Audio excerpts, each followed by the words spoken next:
The Rev 225AA amplifier is a Class D design. It should be understood that all Class D amplifiers, regardless of brand, will cause a reduction in FM reception. The Rev 225AA features proprietary circuitry we call Reduced Electromagnetic Interference Technology, which we believe gives the best FM reception of any amp made for a motorcycle. It should also be noted that nothing works as good as the factory antenna. If FM is an important part of your riding experience, we strongly advise against the use of any in-fairing type antennas. Start by removing the bike's outer fairing and then the main power wires from the battery. Carefully remove each wire from the speaker.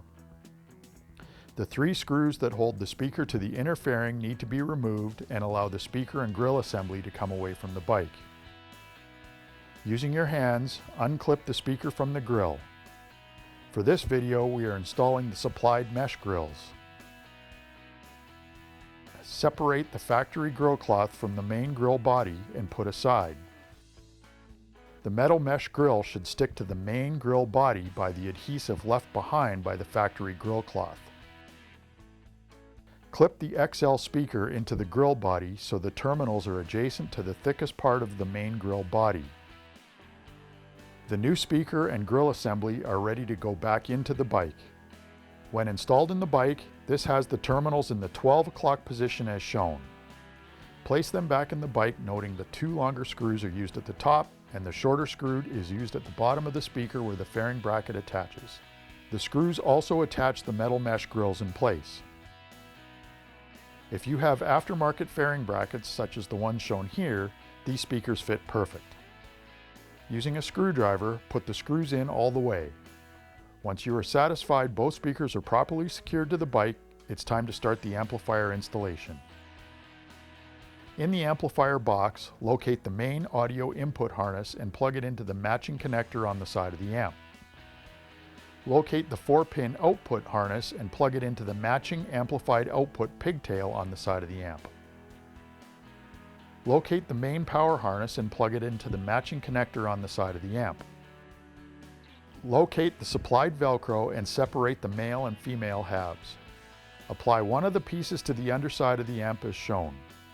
The factory radio has a bump running front to back in the middle.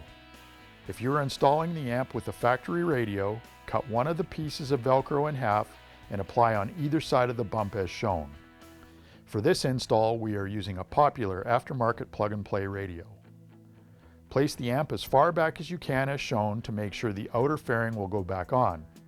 If your bike has other accessories on top of the radio, or you do not want an amplifier on top of the radio, you can use an optional Hogtunes 2 CHSP mounting plate to mount the amp between the radio and brake side speaker as shown. Locate the yellow and black wire on the amp's input harness and plug them into the factory speaker wires on the clutch side of the bike. The brown and black wires normally plug directly onto the clutch side speaker, but in this case our HF1 tweeter pod is installed, so the brown and black wires from the amp will plug directly into the tweeter pod's Y-jack as shown. Locate the green and black wires on the amp's input harness and plug them into the factory speaker wires on the brake side of the bike. The blue and black wires would normally plug directly onto the speaker, but since this bike has our HF1 tweeter pod, we will plug these wires into the supplied Y-jack as shown. The power harness will exit the fairing on the brake side as shown here, close to where the factory harnesses are attached to the frame. If you choose to remove the bike's fuel tank, the power wires will fit inside the factory wire chase. The wires can also go up and over the tank, but under the chrome console. When installed correctly, the power wires are long enough to reach the battery terminals. Attach the power wires for the bike and the amplifier to the battery. You will see a 3-position switch on the end of the amp. This is there to allow you to tune the amp's volume to other amplifiers or speakers on the bike. In most cases, the switch will stay in the +3 position. Turn the bike's ignition on and make sure everything is working fine. Using supplied zip ties, clean up the wires inside the fairing, making sure none of the amplifier's wires get attached to the bike's antenna wires. With all wires secured, turn the bike's front wheel to each extreme side, making sure nothing is impeding the steering of the bike.